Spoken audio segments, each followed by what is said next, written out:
It started with rain, the kind that doesn't fall so much as lean on the city, pressing it down, drowning its noise in a steady, relentless hiss. Streetlights smeared to bright wounds in puddles.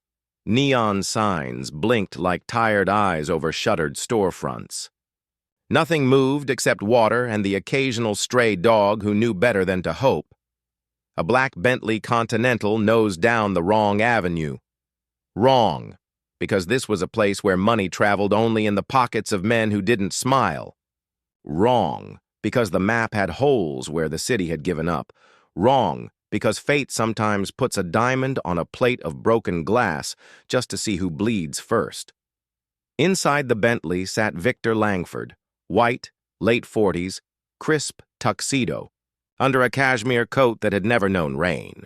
His phone showed no service, and his watch told him he was late for a gala where rich men promised salvation to neighborhoods they hadn't crossed in years. The dash flashed a red triangle, engine failure. He cursed softly and drifted to the curb. Through the curtain of rain, a figure appeared. Tall, hood up, army jacket worn to threads, a beard as stubborn as the weather. A black man walked into the headlights with the kind of calm you only earn from nights that tried to kill you, and failed. He tapped the glass, once polite. "Cars talking," the man said through rain. "You listening?" Instinct whispered to lock the doors. Victor didn't. He couldn't explain why. Perhaps the man's eyes, steady and unafraid. Perhaps the night itself, which sometimes makes strangers honest in a way daylight can't. He cracked the window, the smell of wet asphalt rushing in. "I'll call a truck," Victor said. "No bars tonight," the man answered, glancing at the phone. "Pop the hood." Victor hesitated, then pulled the lever. The hood rose like a mouth opening to confess. The stranger stepped forward, hands sure, movements neat. He touched the intake, traced the belts with a thumb, checked a sensor that only mechanics and faithful men remembered to respect. He worked with a battered wrench he pulled from a pocket like a relic. Rain rolled down his sleeves and he didn't flinch. Pushed it through standing water, he said. Flooded the intake. Belts are worn too. They're singing a sad song.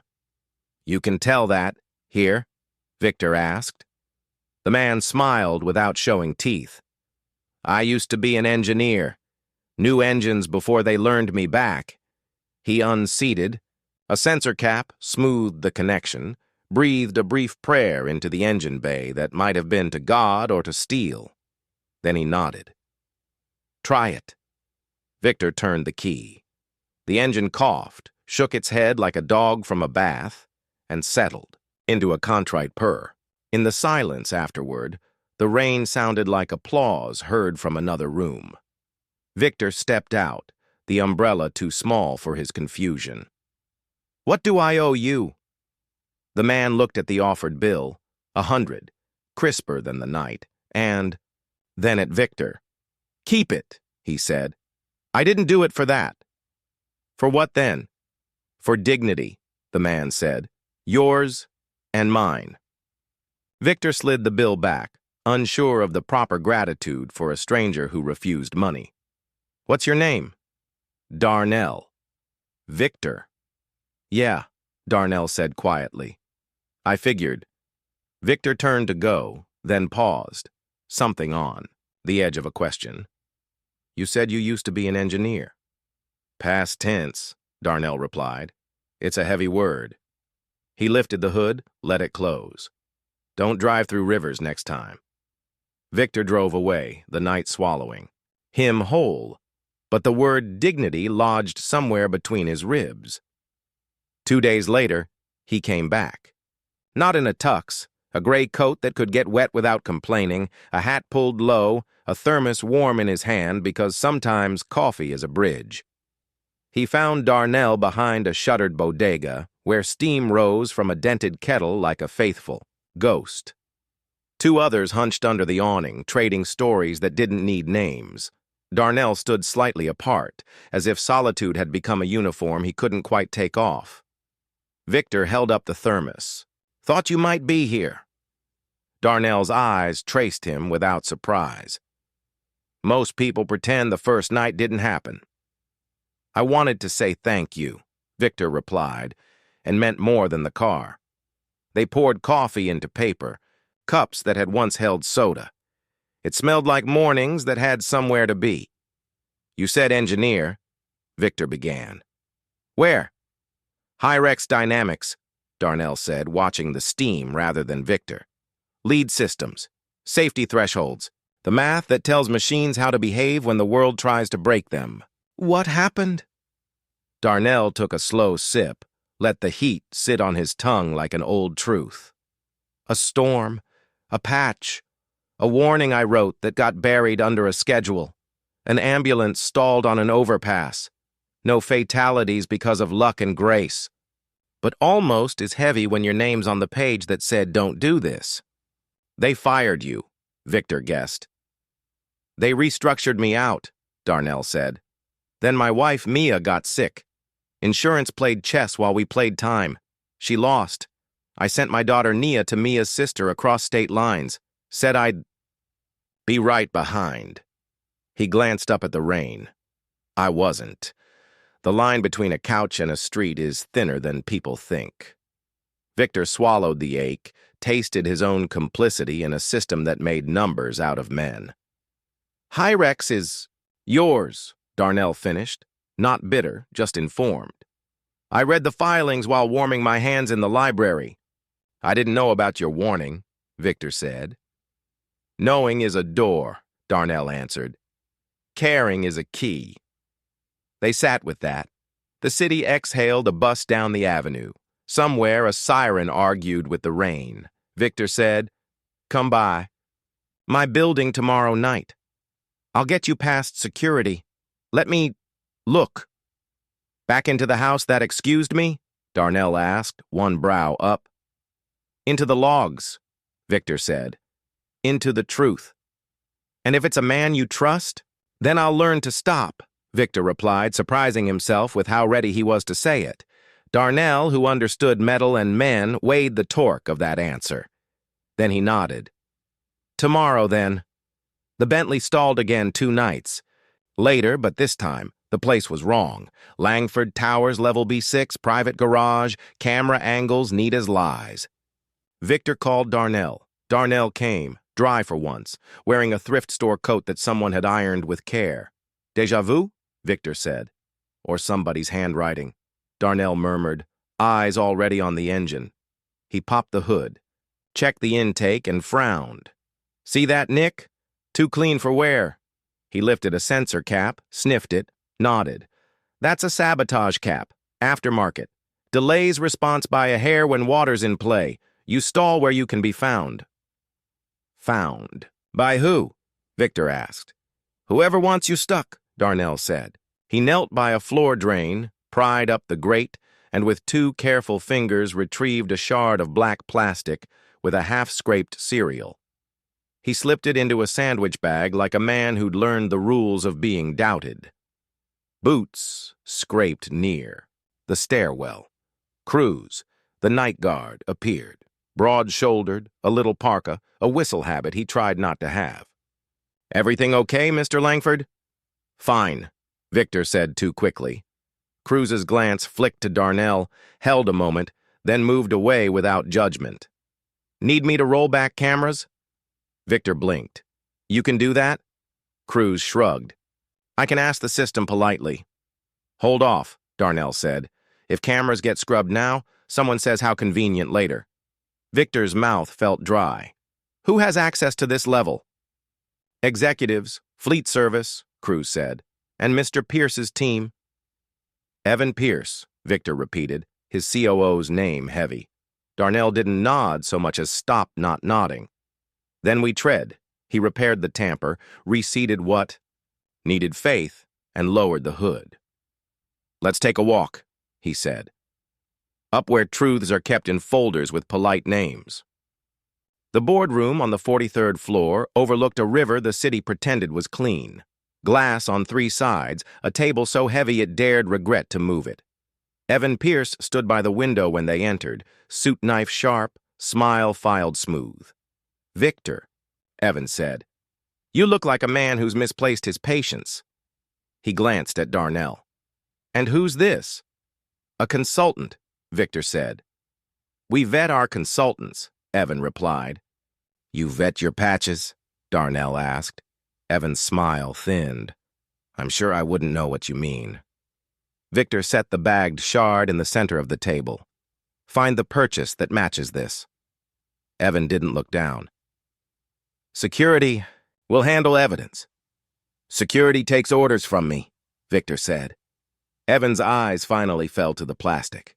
A flicker, there and gone. "I'll have legal set protocols." "I'll set them," Victor said.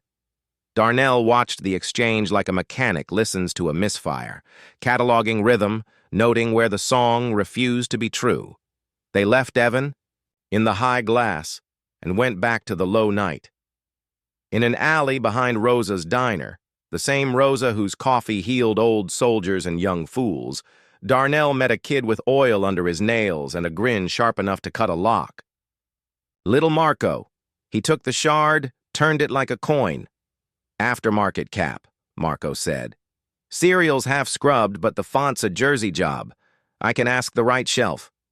He disappeared into the rain and came back 20 minutes later with a photocopy of a handwritten invoice. "Pierce Logistics, P.O. box that forwards to a warehouse near the river. Delivery to Pembroke Street. Service entrance." He pointed to the date. "Last week." Victor closed his eyes for one long second.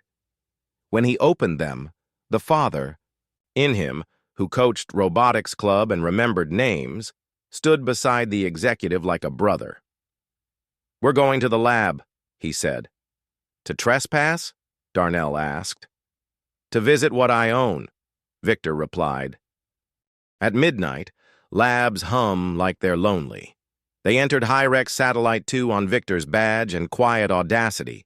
Fluorescent lights buzzed a mournful F-sharp. Screensaver galaxies drifted across monitors. Machines waited for men to lie to. Them. Darnell sat at a terminal he knew better than his own bones. His fingers hovered, then fell. Passwords aren't just strings. They're stories.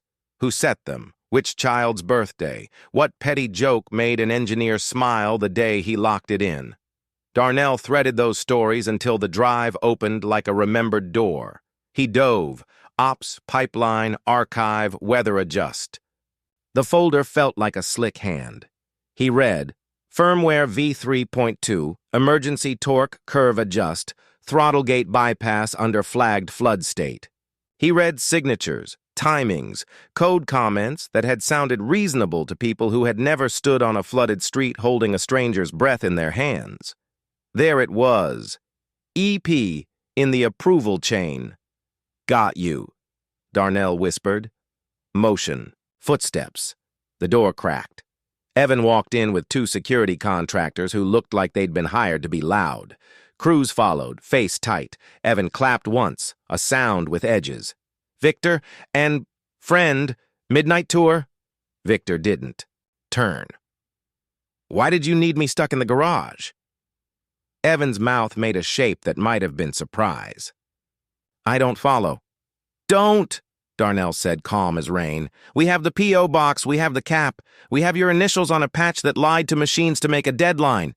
You turned almost dead into a calculated risk." Evan's smile curved wrong. "Chain of custody, Mr. Reed," Darnell said. "The man whose memo you buried." The guard stepped forward. Cruz didn't. He shifted just enough to matter and said to Evan, "My paycheck says Langford, not Pierce." Victor finally turned, not angry, finished. "Tomorrow at 9, boardroom. Bring counsel. Tonight, leave." Evan's mask slipped one notch. "You don't have it all." "I have enough," Victor said. "And your habit is consistency." Darnell closed the terminal, slipped a drive into his sock, stood. The guards moved aside because sometimes a man stands in a way that tells other men, tonight is not the night to test him. They left the lab. In the elevator, Victor's Hands shook, just a little, just enough that he shoved them in his coat so his pride wouldn't see. Darnell pretended not to notice. Some dignities you protect by not looking at them too directly. Morning tasted like stale coffee and public humiliation. The board assembled. Old money, new money, money that smelled like risk and pretended it was perfume. Evan arrived flanked by a lawyer with a silver tie and a face that had never waited in a clinic. Victor didn't thunder. He laid out the story like an autopsy. The sabotaged cap, the off-books purchase routed through a shell, the firmware that tricked a sensor into optimism, the memo Darnell Reed wrote warning that optimism becomes negligence when you hang a life. On it, he put the initials EP on the screen and let silence do its work. "Mr. Pierce," a board member said finally, "did you sign off on a patch that overrode safety thresholds?" Evan's lawyer talked about industry standard and edge cases and no demonstrable harm, which is the kind of sentence that lets men sleep while other people's sleep is held together by luck. Victor played a clip crews had pulled from garage cameras. A shadowed figure near the Bentley's hood, timing exact, posture familiar. Not perfect proof, but the kind that makes a room stop pretending. Votes feel anticlimactic when you've already decided. They removed Evan with cause, referred firmware and procurement anomalies to an internal audit, and the regulator who doesn't. Smile, and then they all looked at Victor like the mess was his floor to mop. He accepted, because sometimes leadership isn't a title. It's a broom. When the room emptied, only two men remained. One had his empire dented, the other had the shape of his life returned to him, faint like a watermark. "Last item," Victor said. He pulled an envelope from his jacket. "A letter from me to the court. We reopen your case. We admit the warning existed and was ignored. We recommend restitution for wrongful discharge. Also," he placed a small metal badge on the table, "Langford Fellowship, Director of Safety Systems, salary, benefits, power to say no and make it stick." Darnell stared, a long, dangerous silence where a lifetime stood up inside him. "What's the catch?" "You tell me when I'm wrong," Victor said. "You get to be inconvenient to men like me." Darnell's laugh was rough. "I can do inconvenient." He didn't take the badge. Not yet. Some acceptances deserve a private room. "Before you decide," Victor added softly, "there's someone I want you to see." The community center on the west side smelled like hot glue and possibility. In a fluorescent-lit room, kids bent over robots that looked like dreams on wheels. A girl with braids and a stubborn jaw adjusted a sensor array like she'd been born with a screwdriver in her palm. "Nia," Victor called, voice gentle. She looked up, grin automatic. "Coach Vic, look! The line follow, finally!" She stopped. Time thinned. Her eyes, Mia's eyes, moved to the man standing by the door. Water filled them the way rain fills a gutter suddenly. "Dad?" she said. It wasn't joy, not at first. It was a wound, remembering how it happened. Darnell forgot how to breathe. "Nia," he managed. The room tilted, narrowed to the space between them. He held out his hands, then pulled them back, terrified of touching what he'd lost. "I'm here." "You left," she said, which was true. "I fought," he said, which was also true. "I fought the wrong way. I'm sorry." His voice cracked on the last word like ice. She didn't move. He didn't move. Then she lifted a small chassis, thrust it out like a shield and a test. "Fix this." Darnell laughed a sound with tears in it. He took the robot, listened to it the way he listened to engines and rooms. "Counterbearing's light on the right axle. It chatters at speed when the sensor tries to pretend heat isn't there." He adjusted with a pencil eraser. Improvisation is the prayer of the poor, breathed on the sensor to mimic load, flicked the switch. The stutter smoothed. The little wheels sang. Nia's mouth lifted. Not a smile. A surrender. She took one step, then two, then was in his arms with the kind of hug that chooses to believe again. He closed his eyes and memorized the shape of forgiveness against his chest. Victor looked away because decency sometimes is simply the discipline to turn your head. Good stories would end here.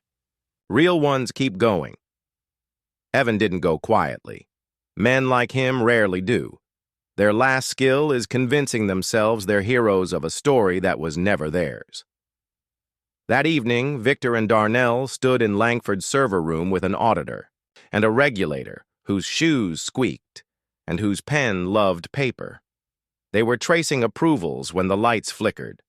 Not off, uncertain. The regulator frowned. Backup power? Online, Cruz said from the doorway, radio clipped, presence. Steady. But someone's pulling load from the auxiliary. They followed the strain to the garage again, to an unremarkable fleet van with a remarkable new box wired under the dash. Faraday shield, Darnell said, tapping the box. Spoof signals. If you feed it a kernel, you can make logs forget. Things. He pointed to the line where the wire disappeared into the panel. That's where the forgetting happens. Evan stepped out from behind a concrete column with a face that had finally shed its pretense. You can't pin this on me, he said. Every empire needs a man who can do things while the king looks away. Maybe, Victor said.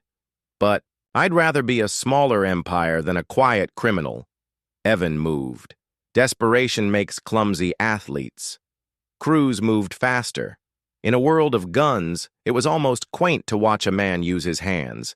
But he did, and Evan hit concrete with an exhale. That knocked the lies from his lungs. The regulator, who'd been waiting for this kind of invitation all week, read him his rights like a bedtime story. They took the van, the box, the records. They left the echoes. Darnell breathed in the smell of hot metal and cold truth, and finally, looked like a man whose past had a door again. You don't win your life back in a day, but some days tilt the board.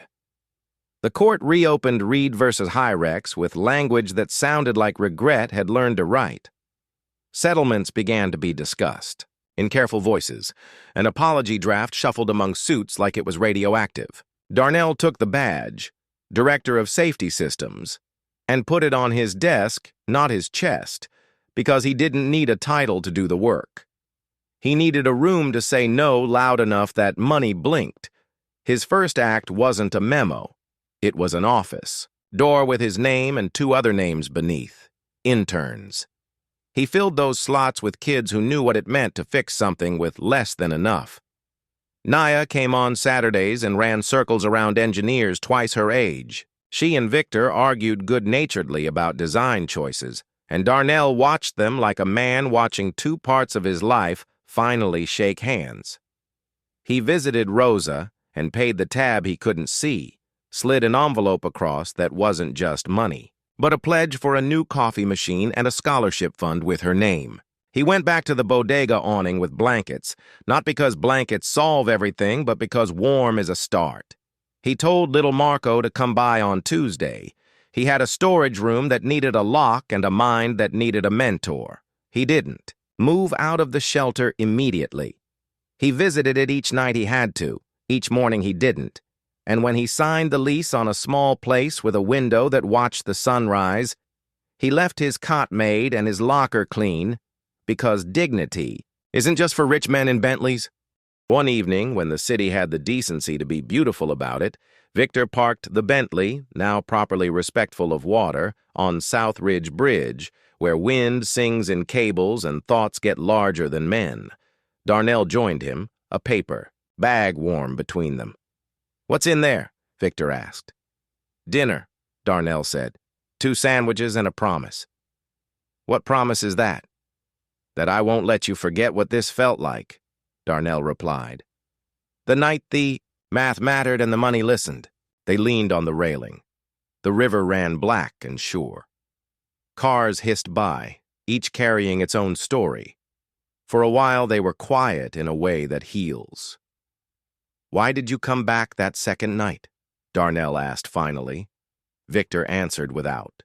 "The dressing rich men wear." Because you refused my money, he said, and I realized I'd been paying people to keep me from feeling what I should have felt all along. Feeling is expensive, Darnell said. Cheaper than indifference, Victor replied, surprising himself with the truth of it. They ate. The sandwiches were messy in a way that made suits human. Below them, the river kept its counsel. Tomorrow, Darnell said, I'm going to recommend we halt 3 rollouts. You'll lose 2/4 of friendly headlines. Good, Victor said. Headlines never fixed a break. I'll also propose we rebuild the test track near the east side, Darnell continued. Hire local. Pay well. Invite kids to break things in supervised ways. Victor smiled. Write it up. I'll sign it. You'll read it, Darnell corrected. I'll read it, Victor conceded. They stood a while longer. Wind combed through their words. The city breathed. On the night the court signed the first order and men with titles cleared their throats into apologies, Darnell walked past the bodega where he used to count his heartbeats like rent.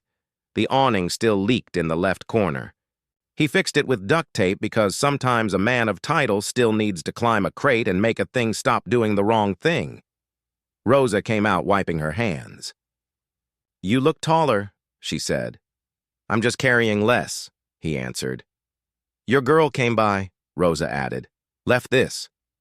She handed him a small metal gear on a string, a pendant rough cut from some scrap.